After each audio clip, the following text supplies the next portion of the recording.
healthier and make that jump that Coach talks about? It's always from week 1 to week 2. Yeah, a lot of things to clean up, right? Communication we've got to clean up. Some technique things. Obviously, third down, we were not good enough, and we need to get better there. A lot to clean up. But I was impressed with their effort, and their physicality. That's something we preached all week, and they did that. Now you've got to bring the FBI, the awareness, the technique, all of that, along with that physicality. But it was nice to see guys flying around. Is there a common theme on the third downs? You mentioned that immediately after the game, something worked real close. You know what? It was kind of a mix. There was a couple of third downs from a call standpoint that I would love to have back. There were a couple of third downs that, I think there was a lack of awareness. We understood what kind of route was coming. We had talked about it. We got those routes. If we get a route that we weren't expecting, that we didn't rep, you can live with that as a coach. It's the ones that when you've repped it, you've talked about it, you sort of make a play call for that reason. And whether you're in man coverage and you're a little soft, whether we were in zone coverage and we needed a guy to push harder to that spot to understand, what was happening with the pressure, those little things. And that's when, again, if you're smart and playing the game smart, that's when you're playing really good, and you're getting off the field because you recognize the routes and you can steal some plays. On Saturday, it marked the third straight season where you guys allowed less than 300 yards for the first time since 2009. Can you kind of just talk about that accomplishment? I didn't know about it, so, you know what? At the end of the day, we talk about it all the time. It's not about yards for us. It's all about points. And points per game and giving the offense opportunities. That was the other thing that I was just disappointed, is that in the second half we may have kept points off the board, with the goal line stand and the blocked field goal. But what we didn't do was we had these long extended drives and we never let the offense get the ball. And that's on us as a defense. And we've got to do a better job of that. But no, any time you can hold an offense under 300 yards, you're doing okay. Like that's a decent day. But there was a lot of opportunities that we could have gotten off the field earlier, given our ball to the offense, and it could have been an even better day. What do you see from the Eastern quarterback on film? He's a playmaker. He does a great job of extending plays. He knows where to go with the ball. He's all kinds of savvy, in that regard. And even when he runs the ball in the zone read, I think people don't realize how fast he is. Like, he'll run away from defenders. If he's got a one-on-one, he can make a defender miss. He's far more athletic than people give him credit for. And then when he's pitching the ball around the field, like, he knows where to go with it. The ball placement's really good. He's going to be a handful. Right, how would you assess the way Trevin played? Obviously, everybody saw the explosive plays. And what I was pleased with Trevin was he was far more downhill than he was, these sort of the last 2 years. That was an emphasis point. But with that, there were still some things from an eye violation standpoint, carrying some vertical routes in our cover threes that he missed, and he knows, and that's where he'll improve. But like any one of our guys, you sort of have a primary focal point, and we really focused on him playing physical downhill, and that's what showed. And you felt him. Like, that's a fast, powerful individual from sideline to sideline. Is playing more downhill a function of him with a better understanding of his responsibilities? Yeah, there's a trust factor that, hey, listen, coach has given me the green light to do this, right? I think a lot, he would tell you, like, playing next to D-Jack really helps because those two communicate, and so D-Jack can, help identify some formational things, or, at least, hey, if he knew Trevin was going, hey, you pull the pin, I'll backfill, those kind of things. And when you have two really good friends that are working together, they can help manipulate the defense a little bit. And that's what I want. I want these guys to have an understanding that they can take calculated risks and chances if there's a reasoning behind what they're doing, and they're working within the framework. You don't want everybody just taking a chance, willy-nilly. So, but no, I those two, they study hard, they work hard, so you give them a little bit of freedom. Adding on to that. Kind of a two-part question there on that goal line stand, and talking about points being the main objective. Looked like Zion made a great play before that. Yep. Had to take it away from him, and then but your guys, sometimes in those cases, the defense will let down and give up the score. Tough, but they didn't. Yeah, we said we needed to be able to handle adversity, and respond. And that was one of those times I was proud of them. They rose up in that instance and made 4 really good stops. The other, on that same, after he makes the pick, he gets the PI. We're down in goal line defense, and he makes a one-on-one tackle, on the running back. That was really good. And on the previous goal line attempt where they did end up scoring the touchdown earlier in the first quarter, Jalen made a similar hit, which was great to see. So it was really good to see those safeties down there on the goal line, bring their pads and knock ball carriers back in one-on-one situations on the one. How much of an impact does Dion make taking up multiple blockers, open up lanes, so Trevin and the guys alongside him on the D-line able to make those plays downfield like you were talking about? Yeah, I thought the whole D-line played well. I think Dion's stat sheet may not have looked overwhelming, but if you actually watch the tape, how much he influenced that game. And there was, at least 3 that I can think of off the top of my head where he's literally has his hand on the quarterback. And, one was the touchdown pass. One was the third down, against, on the man coverage that the receiver, got down the sideline. And there was another one in, I think, another third down situation. But he was that close, to putting up the sack. But it was the influence. It's that presence in there. I thought the whole D-line was physical at the point of attack. It was good to see, Keyshawn and Josiah and Dinkins at the nose really controlling the middle. So, yes, it makes a big difference for those backers when that line of scrimmage is getting controlled, by big bodies. Right, Khalil obviously had a sack and a half. His speed was kind of what stood out to me, at least from upstairs. Is that something he's always been known for, or did he kind of work on his body to upgrade it? He's been a guy that's had that since he stepped in. We saw that in high school and recruiting. And since his freshman year, he's always had that twitch and that explosion.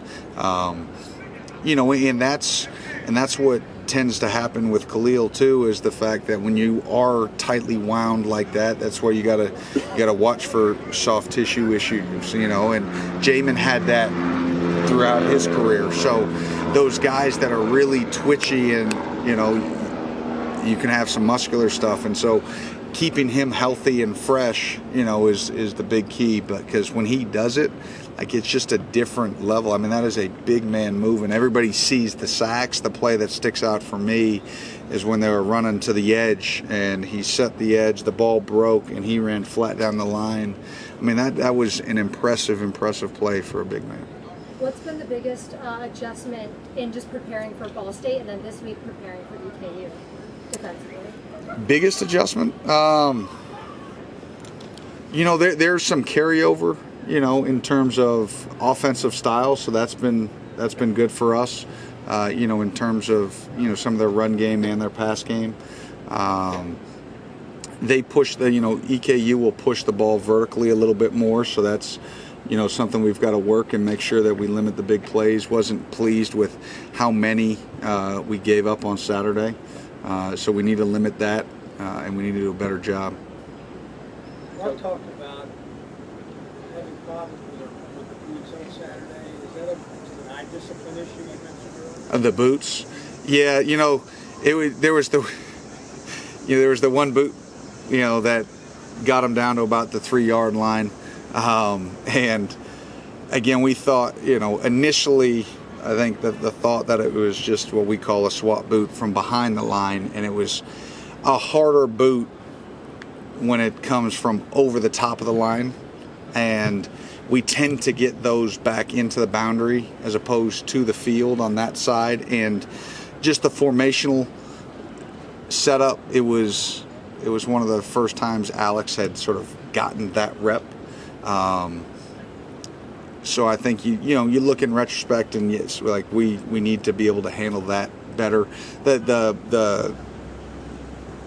The one on the holding penalty on the boot into the boundary, we're in great shape. There's no need there for Khalil to hold that guy, and he knows that. He'll play smarter. It's better off if you don't. You get to go right up to the QB. So those are just mistakes that we need to clean up. That we don't need to make. Those are fundamental type things.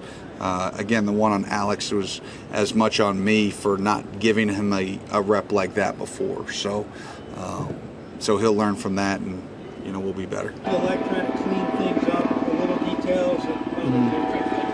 Just now, just focusing on what we got to do on our technique and finishing, tackling, flying to the ball, just all the above. Khalil, what was working so well for the defensive line in that game on Saturday? It seemed like you guys went back a lot. We was all feeding off of each other's energy. We was all hyped together and just knew all the hard work we put in was actually showing. What have you seen from EKU on film that you guys have to prepare for that stands out to you? They got a pretty decent O-line. The quarterback is very athletic. We just got to come out be ready to play. EKU was a playoff team last year, but it's not an SEC team. It's not a top 25 team. How do you guys approach this game mentally and emotionally? Well, as Coach Stoops always tells us, we just can't go out there and roll the ball out and just expect to win the game. We still got to go out there, respect the game, play hard, do what we do. Well, have you always been able to move this well at your size, or is that something you had to work on? Kinda. I've always been able to move, but as I got heavier, I had to work with that and just work with it. What did that performance just mean to you, second half, first time recruit? It means a lot to me, and I know throughout the whole off season with me and the other D linemen that we all didn't put in work, and now it's finally starting to show up for all of us. You guys almost had a couple of defensive touchdowns. What was the feeling like when your teammate Jalen got to take it back to the house? Man, that was definitely. I was very excited with him, especially him coming back, and that's his first game back off a season-ending injury. I was just too excited for him. Anything else? The quarterback last year was all conference, All-American, and all that. What does he look like on the video that you got? EKU's quarterback. I told you he's a very talented quarterback. He know how to read the defense well. He can put the passes where they needed to be. I think he's going to be a great quarterback going against us. Trevin, what did it feel like to get that all SEC Defensive Player of the Week honor? It felt real good to get it. I'm very blessed to get it, and I'm very proud to get it, but I still can keep improving, keep getting better. Where do you think the biggest improvements usually come? I mean, you've been through this. You see where you guys were on tape week 1, going into week 2. So can you repeat that question again? Where do you usually see the biggest improvements? Where do you feel like you've seen the biggest improvements, and what were you guys looking to improve on after you saw the tape? Well, what we wanted to improve on is it was a lot of busted coverage, when we watch film. So improve on, sticking with our man. Also, not being as much, undisciplined, because it was crazy penalties that we had on the field. A lot of misdirection with what EKU does. Parker McKinney's been there, for a long time. So, just what have you seen from a player like him that could give you challenges? So watching their film, sometimes I be like, bro, what the freak they got going on? But EKU is a good team, so you got to really watch film on them to understand what they got going on, because you mess up, they're going to take advantage of that. Going into the this week, EKU being an in-state team. Is there a different vibe around practice that you get, just kind of playing maybe people you guys played in high school, vice versa? So, well, I'm not from Kentucky, I'm so talking other you good. players. But I can say we approach every team the same. You know, we respect EKU, and EKU is a great team to play. You know, they're another college football team, and, you know, we respect them real good. Coach Stoops was telling us Monday that you about hit 22 on the GPS. Only one other person topped you. Can you take out that top spot at some point? Well, y'all know who had the soft spot? Barrion. And I can say, me personally, I don't think Barrion's really running his full speed. Cause I seen, you know, we working out. I seen Barrion hit like almost 23. So that's gonna be a little bit pushing. I might run and might pull my hamstring or something, run that fast. You feeling pressure? You were playing downhill more. Could you explain what that means and why that's a benefit to you? Why that helped your game? So I can say from my sophomore year, you know, me watching film, I was always more lateral, you know, being indecisive. So now this game, you know, I had it on my phone, like work downhill even more, like, you know, because that's what it being a linebacker is, working more downhill. So, you know, I was working that a lot. You feel the need to have a little more consciousness about the short game, about the tight ends coming out of the backfield. It seems like getting off on third down.